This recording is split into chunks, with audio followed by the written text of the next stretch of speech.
Hey, all you cool cats and kittens. It's Mr. Nelson. According to my count, this is week 4 of the coronavirus. And I want to just kind of walk through how the last week went and what the AP College Board actually released about the test. So far, I've got to say, on my end, assignments are working fine. Try not to give you too much. About two-thirds of you guys are responding, which, let's be honest, on a normal week, that's probably where I'm at anyway. I'm just impressed that people are actually doing homework this period of time, so I'm going to roll with it. Hopefully I'm not overwhelming you. Last week was more for completion. I was just trying to see how everything worked and who was showing up. And if you did anything, I gave you credit for it. Basis is pushing that we start to grade these a little bit more sternly. And I will tell you, I am going to be very generous. If you walk through the steps and do anything, I'll give you all the points that you need. Likewise, I don't have a whole lot of people asking me questions about stuff, and that's fine. I canceled, of course, the live chat simply because I don't know what you guys really want to hear from me other than hearing my voice, and I can just give you these little videos and then you guys can see my pretty face. And I'm willing to have a live chat. I just don't know when or how to do it. Or anybody cares. Likewise, one of the things I did realize is that everyone is using Microsoft Live and Google Classroom is not being used. I think I had 1 or 2 submissions from each class on Google Classroom. So at this point, I'm just going to roll with Microsoft Live. I'm going to stop posting things in Google Classroom. I'll still use it for some things if I need to. But I first want to talk about the AP test and what we learned this last week. You're looking at my screen right now, so you see what I see when I log into College Board. The exam date is May 13th. They're going to have you log in at a certain period of time. I think we're Mountain Time, but we're Arizona, no daylight savings time, but 12 p.m. is when you're going to be probably logging in. You're going to have 45 minutes to read and respond to a single question, and then you're going to have 5 minutes to actually upload your response. That's why I imagine they're staggering these times. I have no idea how they're going to, if their servers can actually handle hundreds of thousands of people uploading their assignments all within a 5-minute period. And I don't know what's going to happen if your computer times out or something like that. I imagine they have some sort of safety protocol for it, for those issues, but we'll have to play it by ear. But it's one question, 45 minutes. You didn't have 5 minutes to upload your question. That is the entire test. It's 100% of it. And by the way, good news or bad news, it's all prose. No poem. You know exactly what it's going to be. It's going to be a passage from a book or a novel or a play, and you're going to have to analyze it. Good and bad. The good is you possibly get college credit without ever analyzing a poem on the AP test. That's ridiculous, but congratulations for living through these crazy times. The bad, I would say, is that it's prose. I actually feel like prose is harder for a lot of you guys because it does require you to kind of read into the story and get up and running in a story that's already evolving and moving. And so it takes a little bit more time to kind of do that. And so we need to work on prose. Every prompt I'll give you from here until the test will be focused on prose. So we'll work on that as much as we can. But they're going to give you some sort of passage to analyze, 500, 700 words, same as always. You're going to have to respond to the prompt with a thesis that presents a defensible interpretation. Remember, one of the things we're working on is that sophistication point and taking the literary devices, taking all this understanding and wrapping it into a larger context of what's actually being presented, right? What's the story that they're trying to tell? What do we understand more about the situation because of the literary devices we're using? That's the defensible interpretation. You're going to use evidence. You're going to explain your line of reasoning. You're going to use appropriate grammar and punctuation. That's why we're focusing on typing. Free response question number 2, naturally the second question in most of the AP tests. And then we're not worried about units 8 and 9, but you don't care about any of that. So that's kind of where we're at. That's what the test is going to look like. You have the date. You know how long it's going to take. You know exactly where we're going to focus on. And so we can work on that particularly over the next couple of weeks and, do what we can to get as high a score as possible. So there's a couple other things I wanted to address before we leave the My AP conversation. And these are things that I don't know how they're really going to operate, but they've kind of popped up on my radar and I wanted to address them in some sort of way. First, I don't know how the timer actually works. when you guys log into the prompt and answer, my guess is the moment you start reading the question, that 45-minute timer starts. I don't know if you see it. I assume you did. And then once the timer's done, you can't type anymore, is my guess of how that's working, but I don't know. Certainly be sure to let me know if I'm off base completely, because I do want to understand what you guys are seeing on your back end. Colleges have all guaranteed, College Board, that they will honor these tests. There's a big concern about plagiarism and cheating, but I think the colleges at least are going to give you guys a pass this year. Here's my argument about a lot of this. Let's talk about plagiarism first. Recognize that you are all going to type in an answer into a box that they can then copy and paste and search through any number of different websites to figure out if you're plagiarizing. I'm not really worried about plagiarizing. I can't imagine that anyone's going to upload the same sort of thing that someone else has written and they're not going to find that out simply because it's straight to text. That's different if it's handwriting, right? But that's, anyway, another issue. The second thing is cheating itself. So they are going to have some sort of way to lock down your browser, and they're going to say that you have to start the test and finish it on the same sort of laptop. So you got to log into the certain laptop, make sure it's ready, and then take the test on that one. Look, you guys are all working from home. I don't know if you guys are doing the same sort of thing, but oftentimes I'll be on the computer here. Sherry will be sitting right next to me with her separate computer, and she certainly could be looking up answers and giving them to me if I had to type something. Here's my argument about all this. 45 minutes is not a lot of time. If you are wasting your time trying to find a good way to cheat within that 45-minute time window, my guess is you're going to spend a lot more time trying to find good sources than if you just sat down and typed out the thing, right? Like I said, I think the graders are going to be fairly liberal. The worst thing in the world would be for you to try to implement some sort of mass cheating scheme and then waste all your time Google searching moronic answers and then copying and pasting them into your box, which ultimately are going to be found out as plagiarized. Seems dumb to me, right? I'm not worried about your guys' skill sets. You guys can certainly take this test and do very well. So I just would think that cheating would not be in your venue. Other students might find that it's beneficial, but I'm just not really concerned with it. I think it would be a waste of time for you. So while we're talking about my AP, let's talk briefly about the prompt I gave you for this week. It's from a novel called Moon Tiger. It's actually pretty common. I think Miss Kelly / Longworth might have given it to you. She likes this piece quite a bit. What I am intrigued with it is the interdynamic, the relationships between the three characters. Remember, we're going after that sophistication point, and one of the ways we get that sophistication point is by discussing the actual context of the situation. What do we know about these characters and their interactions?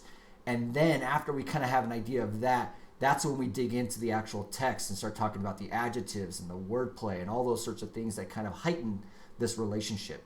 But what I encourage you to do is first sit down and really wrap your mind around how these kids operate. It's a story that you guys probably definitely relate to.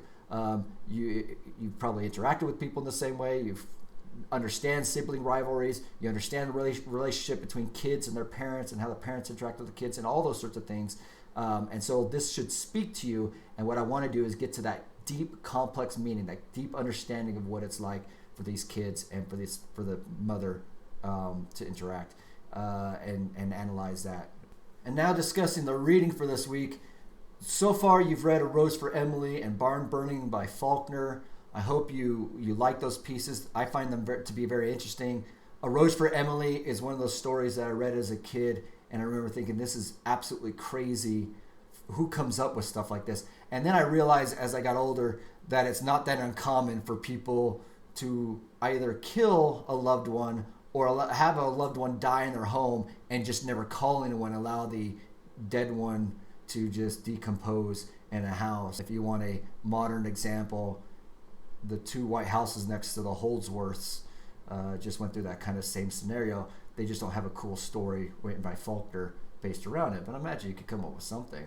But I like the way Faulkner kind of describes that Southern family dynamic and how it plays onto it. And of course, A Rose for Emily is describing a family who was at one time, grand and respect in the community, and then their slow decline. And then barn burning is a completely different story about family dynamic, where the family itself is very poor, constantly moving, and now you have this loyalty issue with the son who realizes that the way their father operates is not the right way to do it, and the son is conflicted because everything he knows about the world says you should act a little bit differently, yet his family's kind of telling him how to act in the same way. I hope you enjoyed them. The piece I have for you today is the yellow wallpaper.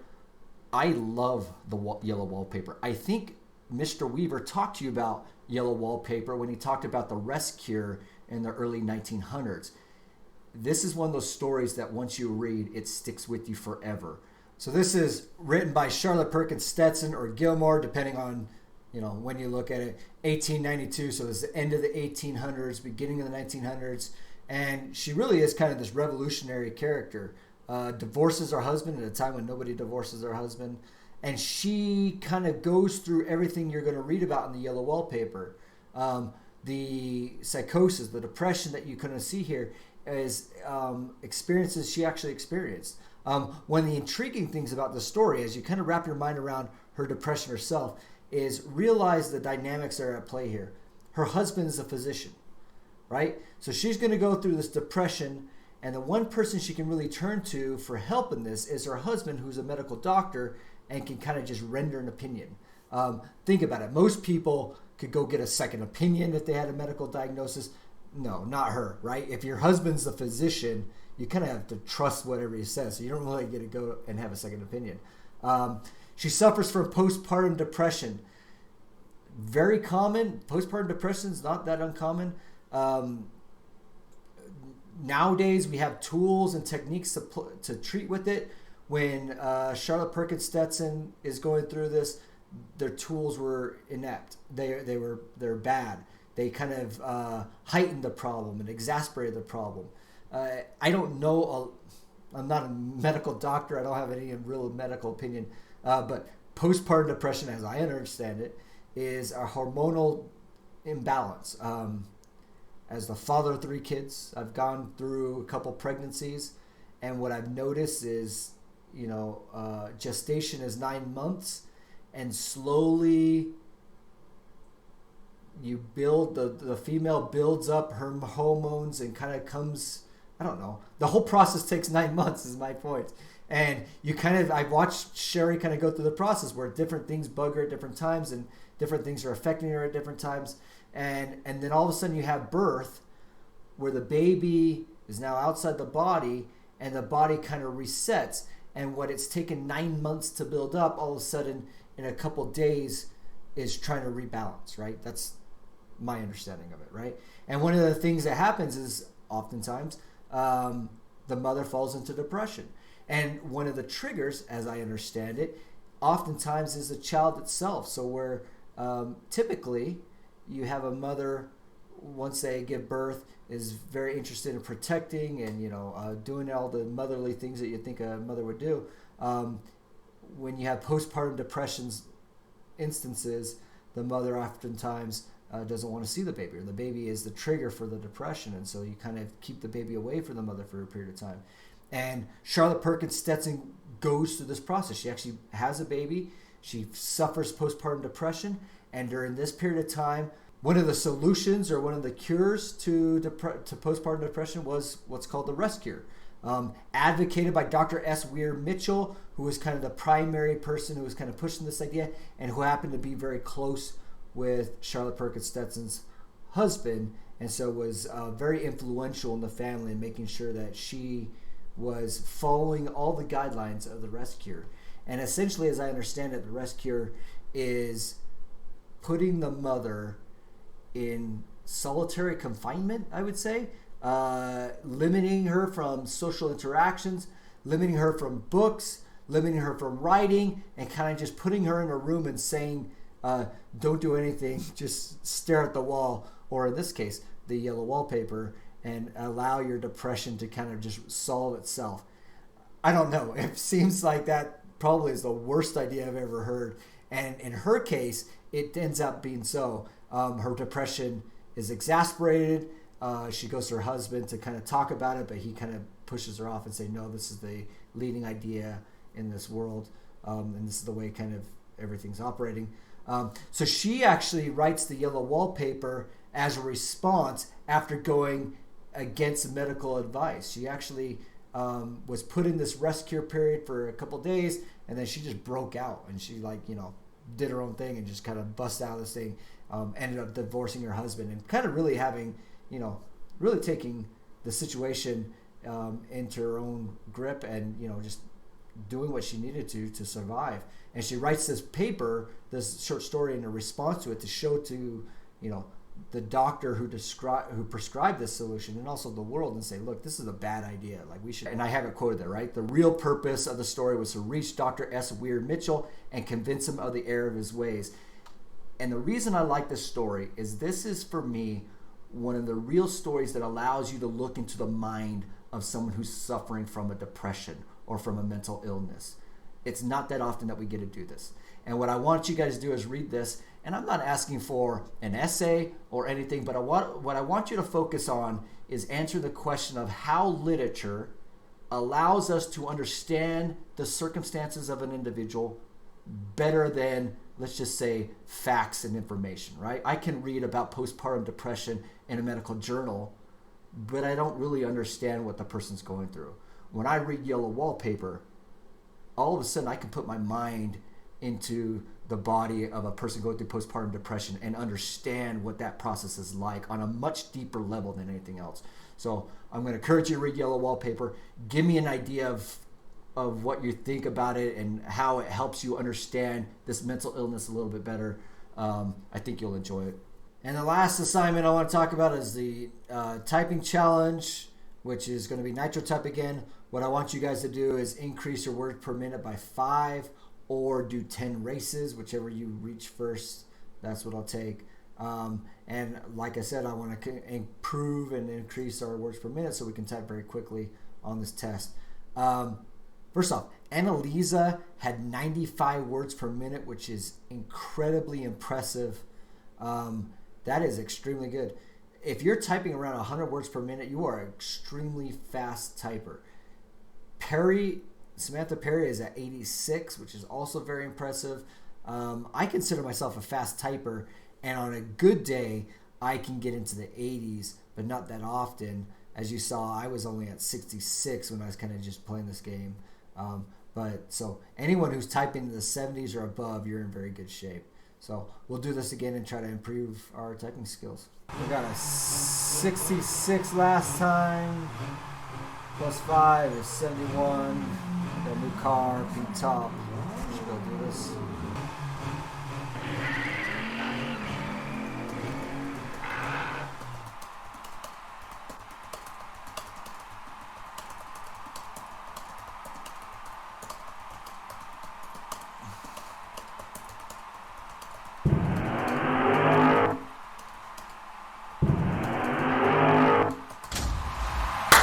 Boom! Shakalaka. Alright, see? That's how you do it. Increase it by 5. And that's it for the week. My main goal at this point is to keep you practiced and working on those skills that we've developed throughout the year and keeping you sharp and focused. We've only got a couple more weeks left, and I don't want you to kind of fall into the malaise of just watching YouTube videos forever and TikToking and all the other stuff that you're inclined to do. And then when you turn around and realize the AP test is the next day and say, oh, what the heck am I supposed to do on this? My goal is, if you do just the minor amount that I'm asking every week, that you'll stay focused and on top of it, and you'll do much better. And so I'm not asking for a lot. I'm just going to kind of keep you prodded along so you remember what we talked about. And that's my main goal. I hope you guys are all staying safe. Hope you got enough supplies to keep you contented for the next couple weeks. Who knows what's going to happen as this thing kind of keeps going along. But we'll talk to you later.